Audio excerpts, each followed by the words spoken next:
Okay, so question 3. Suling's eaten her food blank, asked Mrs. Tan. So, for such questions, we look at the previous contraction. So break it down. What is Suling's?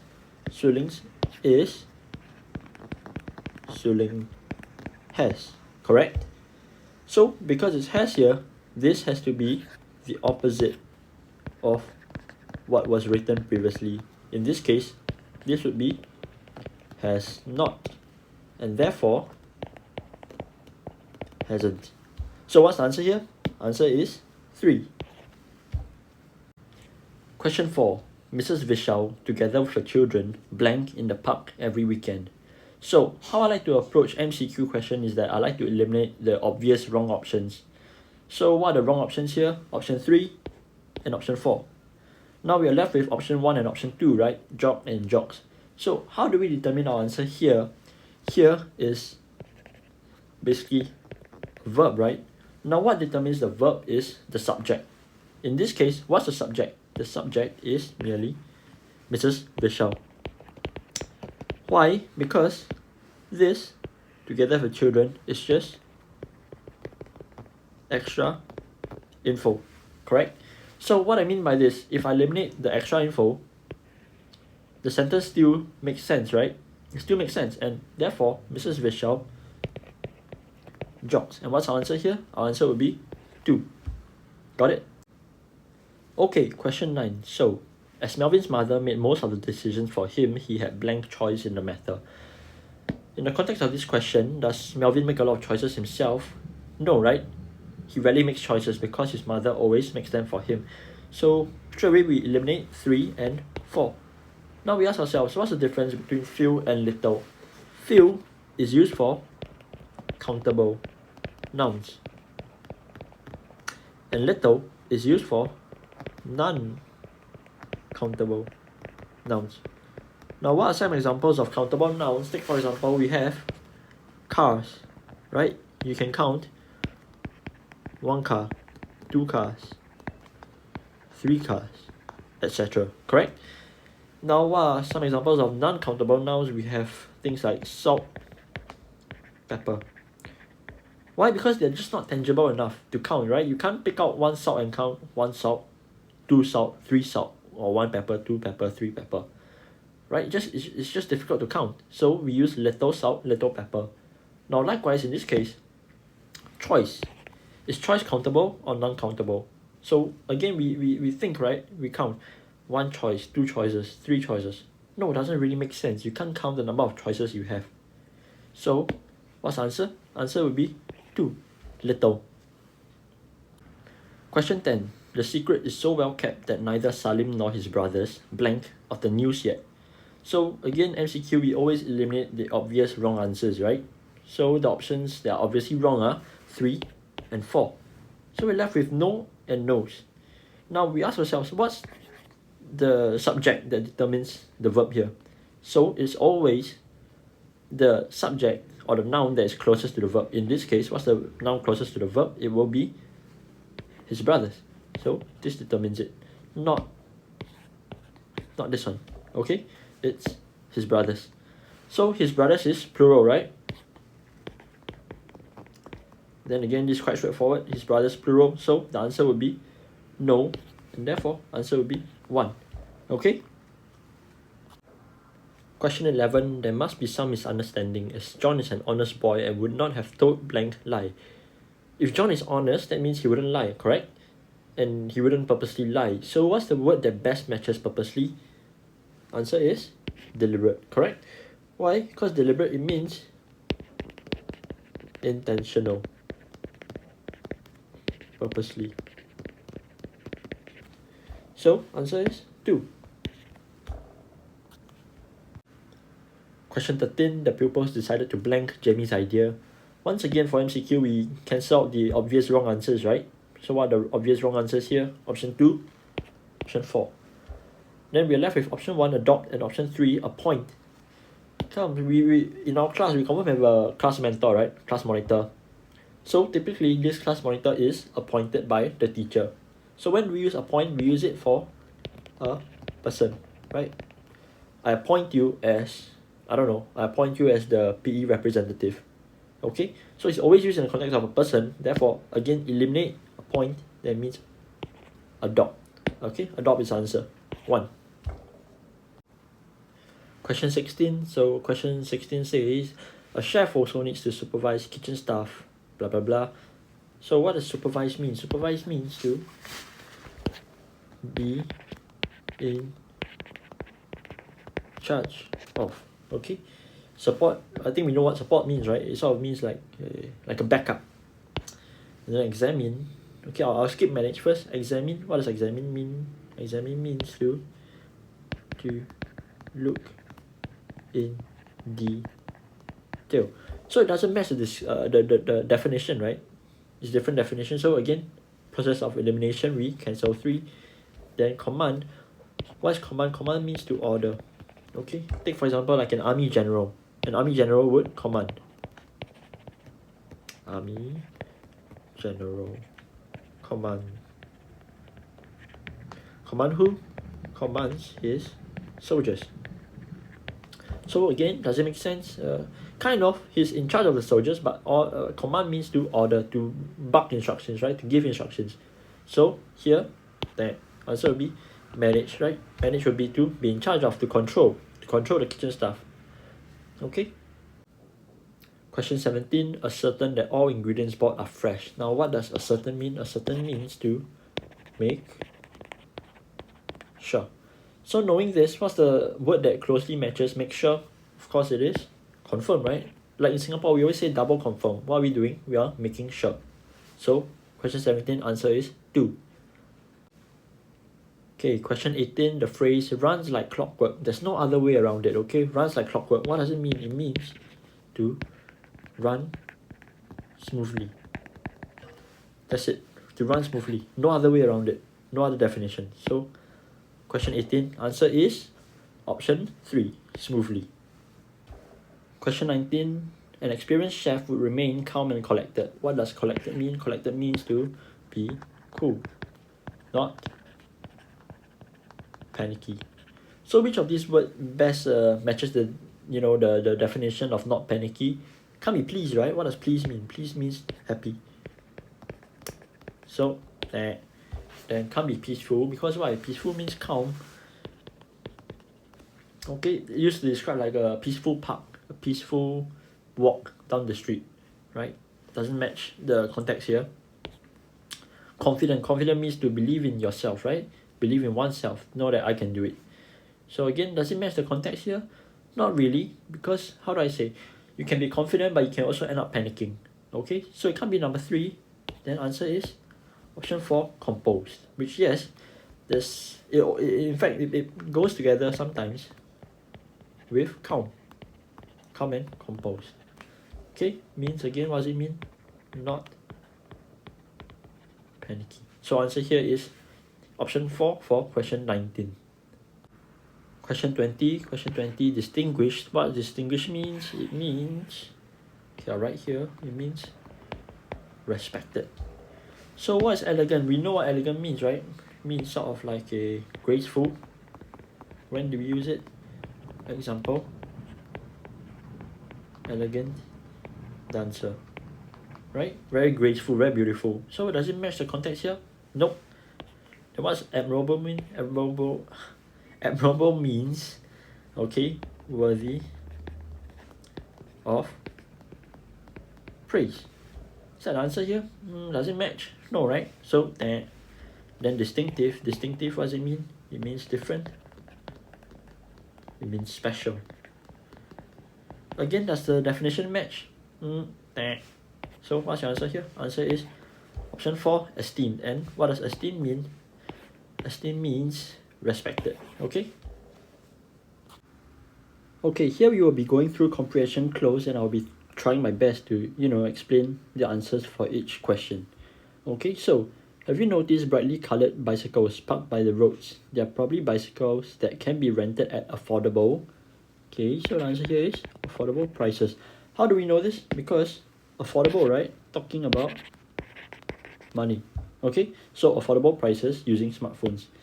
This kind of bicycle rental, also known as bicycle sharing, was first introduced right, introduced into Singapore during the Walk Right Cycle campaign carried out by the LTA. Why is LTA set out to something walking, cycling, and taking public transport the Singapore way of life set out to make? Right? Trying to make this into the way of life. Okay, so first, in our tiny island city-state, every pocket of land is precious and should not be. So you see, they tell you precious, right? So it's precious, then you should not be wasted. Okay, roads and car parks take up a lot of land, so we should control the number of vehicles in Singapore, something to private cars, public transport. So they're kind of making a comparison here, right? Right, something, and the give over here is what? 2. So what's the word here? Oops. Compared to. Okay, it goes together. Compared to private cars, public transport will make better use of land with the something to transport large number of people. So public transport, what can it do? It can do this, right? It can transport large numbers of people. So with the ability to transport large numbers of people. Okay, cycling, which is convenient for traveling short distances, supports the use of public transport as we can cycle to bus stops or MRT stations. Walking provides similar convenience, something even the need for any equipment. So they're kind of the same, but walking, obviously, talking about equipment, right? Does walking need equipment? No. So without even the need for any equipment, okay, then both are also forms of physical. Okay, this is quite straightforward, right? You see physical, you should kind of guess physical exercise. Okay, another benefit of walk right cycle is a positive impact on the environment. When more people swap their cars, bicycles, or swap their cars for, okay, you swap something for something else, there will be fewer cars emit, right? Emit. So in this case, it will be emitting. And notice it, they always go together. Gases are emitted. Okay, you emit gases, therefore emitting gases harmful to the environment. So we are walking, riding, and cycling to a greener and cleaner Singapore. A lot of effort has been put in. Okay, it goes together. Put in to improve public transport. Blah blah blah blah. Something creating spaces conducive for cycling. There is also, okay. So give over here. Also, right. Besides. Okay, so these are like, you know, same thing. There's also like in the same on the same page. There's also a program to educate people on safe riding. The something of the campaign will depend on the support and cooperation of people. So if people are supportive, people are cooperative, that means the campaign will be successful, and therefore the success of the campaign, blah blah blah. There have been complaints about the haphazard parking of bicycles outside the designated zones. Something these cyclists would remember. A small act of consideration will go a long way to making Singapore a better place for all to live in. So what's the word here? It's if only, right? If only these cyclists would remember. If only blah blah blah. Okay? So that you're wishing for. They're wishing for that these cyclists would remember this to make Singapore a better place to live in. Okay? Okay, so now we go on to synthesis and transformation. So rule of thumb, right, for synthesis and transformation is that we do not want to change the original sentences too much, okay? So what I mean by this, we look at 66. Would you mind turning off the fan? The old lady asked Mr. Balan. The old lady asked Mr. Balan if, then all we have to do is ask Mr. Balan if he would mind turning off the fan. You see, notice how I retain basically almost the entire part here, right? All I did is just change the, you know, the positioning of the words here. So would you mind? I change it to he would mind. Okay, so that's what I mean that's what I mean by not changing the sentences too much. Okay, so now we move on. Question 67. Only Trisha and Pat have not signed up for the camp. Everybody except Trisha and Pat has signed up for the camp. Okay, again, you see I'm retaining most of the words they use, and All I'm changing is the have to has. Now why has? Because you see, essentially this is extra info. Correct? So what I mean by this, I can just cancel it out and the sentence will still make sense. Everybody has signed up for the camp. So everybody has, because everybody is singular. So everybody has signed up for the camp. That's it. Okay? The book is very interesting. It is almost impossible to put it down. To put down such an interesting book is almost impossible. Okay? Notice how I didn't write the word very. To put down such, take for example, I want to write to put down such a very interesting book is almost impossible. Okay, there's no need, because why? The word such, right? The word such, it already implies very. So if I write to put down such a very interesting book, I'm like saying very twice. You know what I mean? So it's just to put down such an interesting book is almost impossible. That's it. Okay? Next, question 69. The playground and the houses are separated by a tall fence.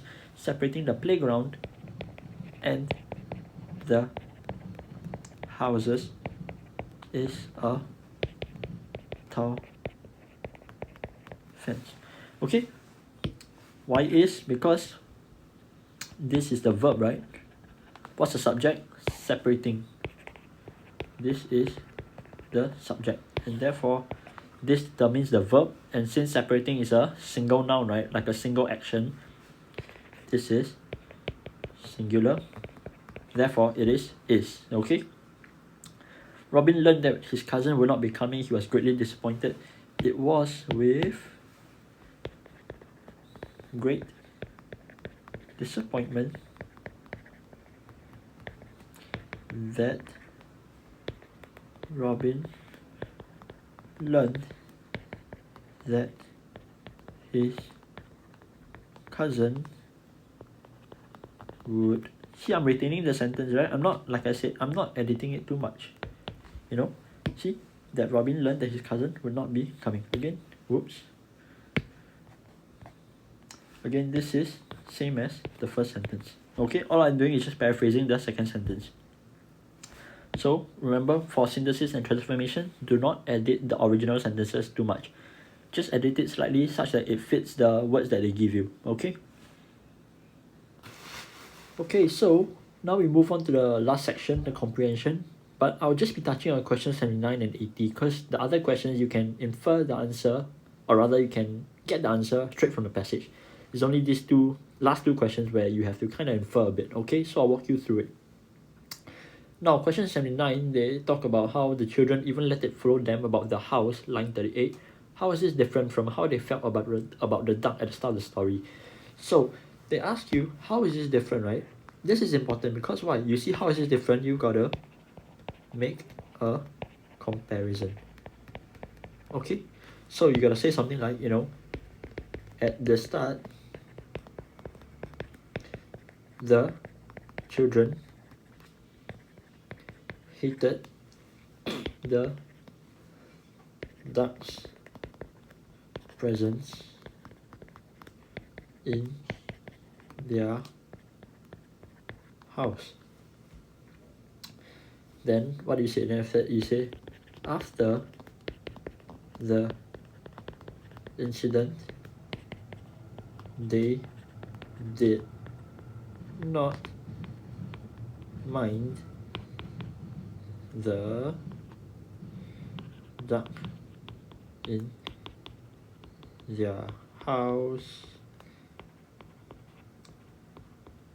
anymore. Okay, something like that. So long as you point out that there's a difference in the two scenarios, right, and point out what has changed, which in this case is what, that previously they hated the duck's presence, but now they did not mind the duck's presence in your house, then you're good. Okay, just gotta point out the comparison. Just point out the difference here. Okay. Then question 80, why did Mrs. Kim name the duck, and why was the name highly meaningful to her? Okay, so you gotta infer that why. Okay, I'll write here. Okay, so what did she do? So Mrs. Kim found, and this is not the answer, by the way, this is just the explanation. Okay, found an old basket and filled it with straw for the duck to sleep in. This is from the passage, right? So what does this tell you? This tells you that Mrs. Kim sees the duck as a pet. So this answers the first part, right? Why did she name the duck? Because Mrs. Kim named the duck as it had become a pet to her, right?